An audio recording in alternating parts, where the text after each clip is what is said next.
Napahinto sa ginagawa si Malu nang may marinig na agit-it mula sa kabilang silid. Tunog iyon ng pinaiikot na swivel chair.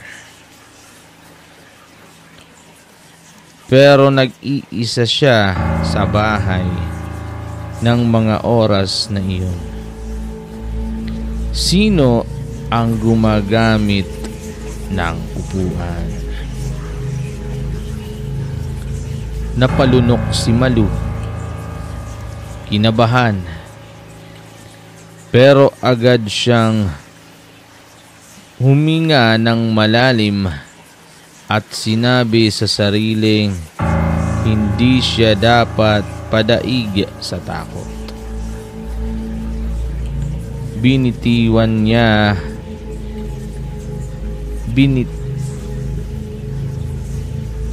niya ang walis tambo at tinungo ang pintuan ng kabilang silid. Pagpihit niya sa doorknob, sarado. Pero naririnig pa rin niya na tumutunog ang swivel chair. Parang iniikot-ikot ng kung sino mang gumagamit niya.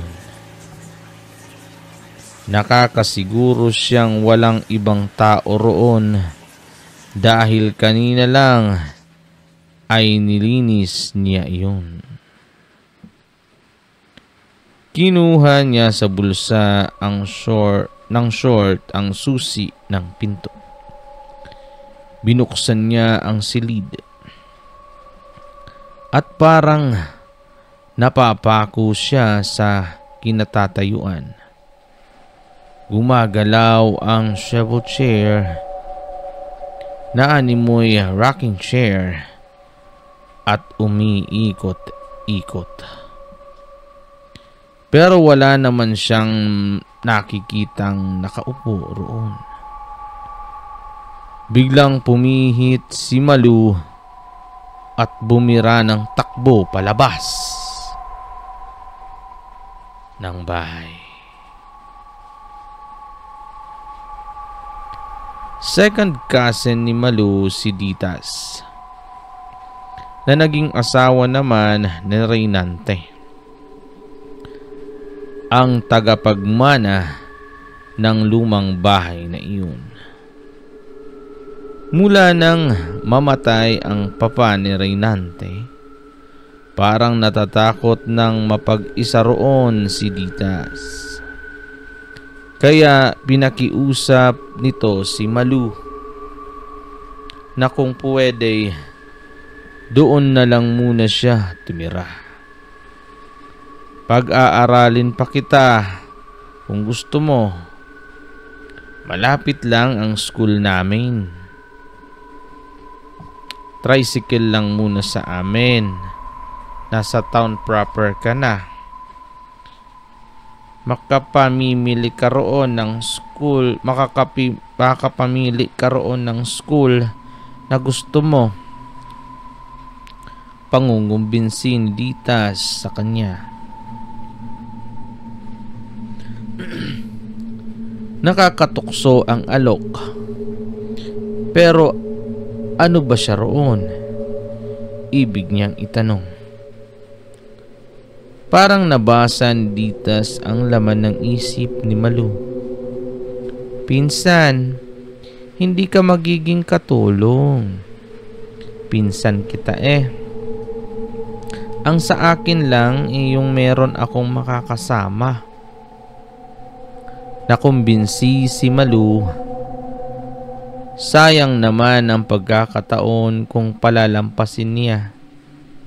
Gusto niyang makatapos ng kolehiyo at di naman siya kayang suportahan ng kanyang mga magulang sa college. Jeepney driver lang ang kanyang itay. Sabi sa kanya ng pinsang si Ditas, maghahanap sila ng makakasama sa bahay.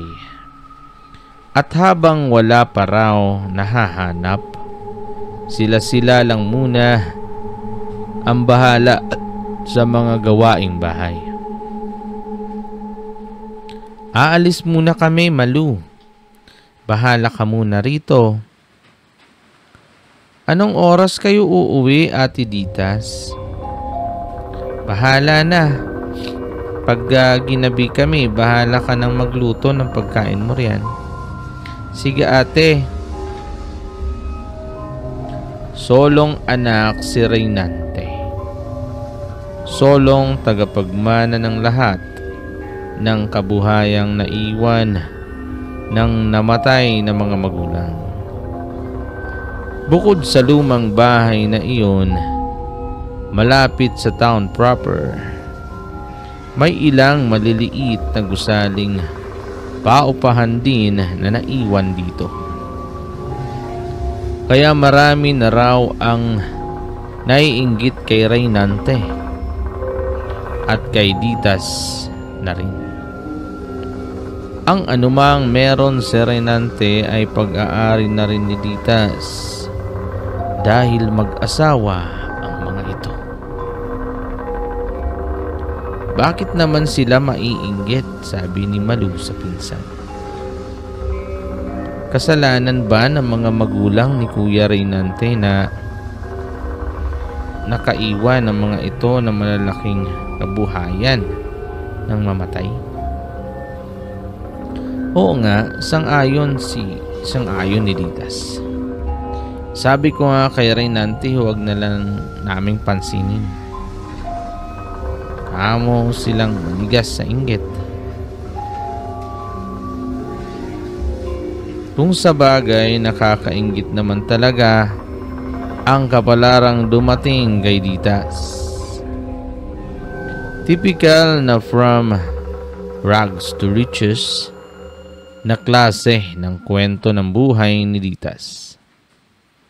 Mula sa isang walang-wala pamilya, biglang naging mapera dahil nakapangasawa ng solong tagapagmana ng mayamang mag-asawa. Pati si Malu ay naiinis sa mga sumisilip sa magandang kapalarang dumating sa kanyang pinsan. Bakit kasalanan nga ba naman ni Ditas kung ma-inlove rito at niligawan ng isang gaya ni Reynante? Planong iparenovate ng mag-asawa ang lumang bahay na minana. Dapat lang sa isip ni Malu. Di niya mawari kung bakit may kakaiba siyang pakiramdam basta nasa loob ng bahay na iyon. At iyon nga ang unang nakakatakot na karanasan ni Malu sa lumang bahay. Nakita niyang umiikot ang swivel chair na akala mo'y nilalaro ng kung sinong nakaupo.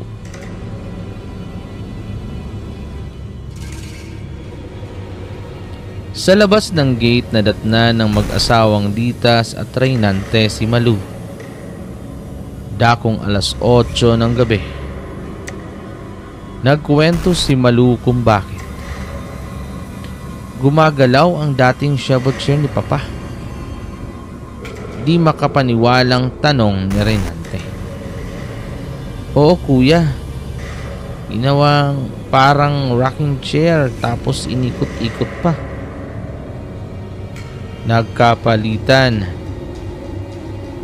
ng makahulugang tingin ang mag-asawa. Yun ang ginagawa noon ng papa. Yun ang ginagawa noon ng papa mo pag nagpapahinga sa study room niya, di ba? Pero patay na ang papa. Ano ka ba? Gigil na sagot ni Reynante. Pagpatay na ang isang tao, wala na siya. As in, wala na. Hindi na siya makakabalik pa. At di na niya magagawa mga dati niyang ginagawa. Hindi na sumagot si Ditas. Para di na humaba ang usapan. Lihim na pinagtakhan ni Malu ang reaksyon iyon ng bayaw. Bakit parang galaiting-galaite ito sa galit sa simpleng komento ng asawa? Ang sunod na pagpaparamdam kay Malu sa bahay na iyon ay ang pagpapakita sa kanya ng isang matandang lalaki na nakaitim na pantalon at barong Tagalog.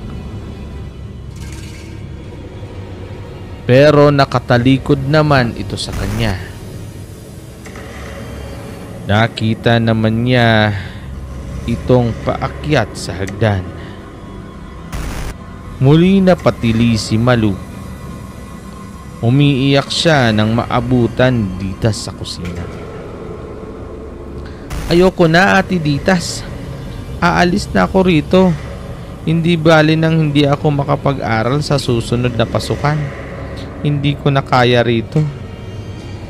Bakit naman? At sinabi niya, nakakita siya na matandang lalaking nakabarong na pumapanhik sa hagdanan. Kitang-kita ko siya, Ate Ditas. Puti na rin lahat ng buhok niya. Natutop si Ditas ang bibig. Ang biyenan ko ang nakita mo. Ha? Yun ang biyenan mo? Matangkad siya. Mistisuhin. At puro puti ang buhok. Oo, yun nga. Hayaan mo siyang umalis. Napalingon sabay ang magpinsan sa itaas ng hagdanan. Si Reynante, galit. Parang nagdududa pa ito sa kwento ni Malu. Ray, wala akong... Marami tayong makukuha ng katulong. Huwag mong pigilan ang maarting pinsan mo. Asik nito sa asawa. Labis na pinagtakhan iyon ni Malu. Bakit parang sobrang sensitibo si Reynante? Basta ang naging paksay, ang tila nagpaparamdam na namayapa nitong ama. Nag-impake si Malu. Habang nag-iimpake, pakiramdam ni Malu ay may ibang kamay na sumasabay sa paglalagay ng gamit sa loob ng kanyang bag. At parang may nakayakap na malamig na hangin sa buong katawan niya. Kinabukasan ng umagay, wala na ang dalaga. Paggising ng mag-asawa. Isang sulat na idinikit sa pinto ng ref ang nakita ni Ditas. Ate, umalis na ako. Maraming salamat na lang sa lahat. May lungkot sa mga mata nang tingnan ni Ditas sa mukha ang asawa. Ikaw naman kasi. Imbis na pakitaan mo ng simpatsya, sininghalan mo pa yung pinsan ko. Nakakairita na eh. Hamon niya. Nang makauwi si Malu, nagulat siya sa nakitang botelya sa loob ng kanyang bag. Paanong nagkakaroon niyon doon? At sa plastic na sisidlan, naroon din ang resibo. Pinagtakhan din ng dalaga na kay liit na bote ay bakit ganoon kamahal?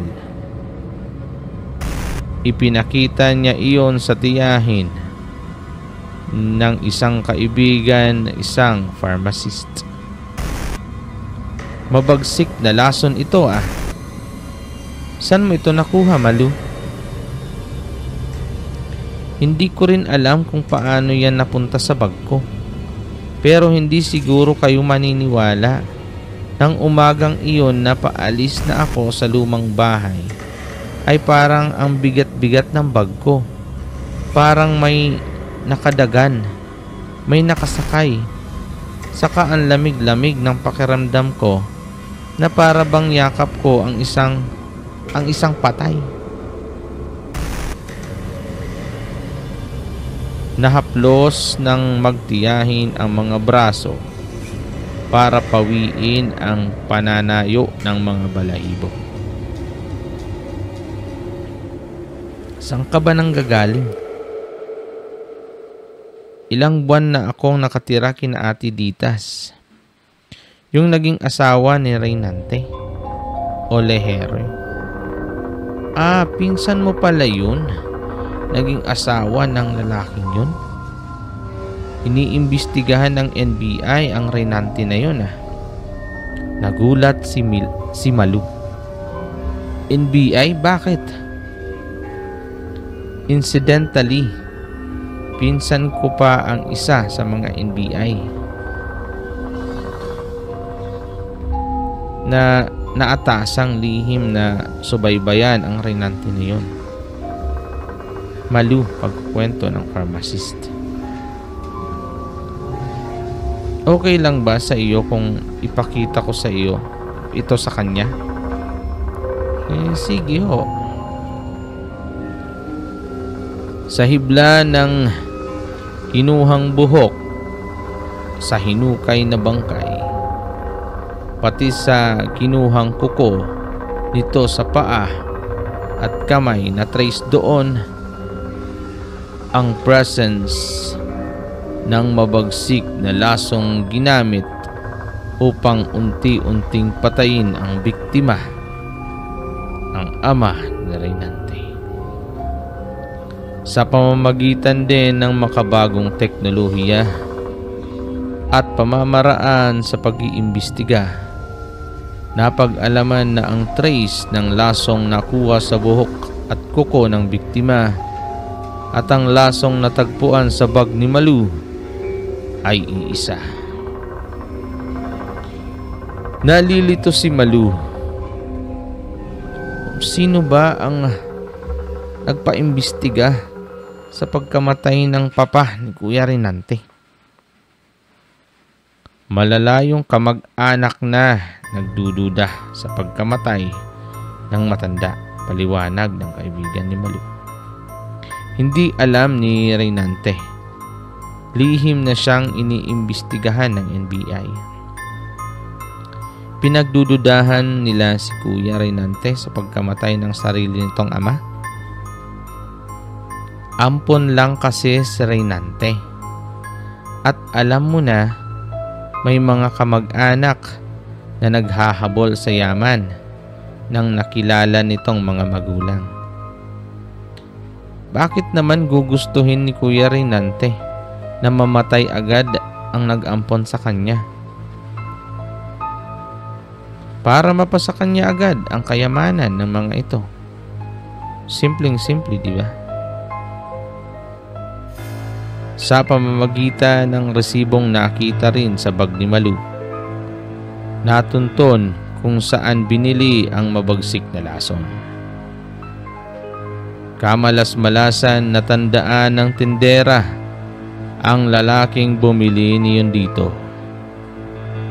Dahil nga nagtaka ang tindera sa parang pagmamadali nito na makabili ng lason. Ang deskripsyon ng tindera ukol sa lalaking bumili niyon ay tumutugma kay Reynante. Inaresto si Reynante sa bisa ng isang warrant arrest. Pag napatunayang nagkakasala, maring taon ang bubunuin nito sa bilangguan. Napaiyak si Malu nang muling nakita ang pinsang si Ditas. "Sorry ate, hindi ko alam na mangyayari yun."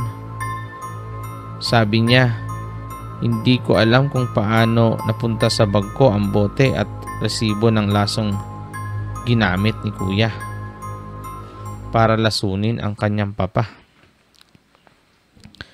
"Wala kang kasalanan, Malu. Naging kasangkapan ka lang para makahanap ng katarungan ng biyenan ko. Wala akong alam sa pangyayari. Nang araw na maaresto si Rinante, kinabihay nakita uli ni Malu sa panaginip ang matandang nakabarong Tagalog. Nakangiti ito, para bang nagpapasalamat kay Malu. Sa paligid natin maaring kakatwang nagaganap. Mga pangyayaring parang di kapanipaniwala, ngunit totoo na nararanasan na marami. Gaya na nangyari kay Malu. Noon siya naniwalang nakakagawa ng paraan ng mga taong naapi para makahanap ng hustisya.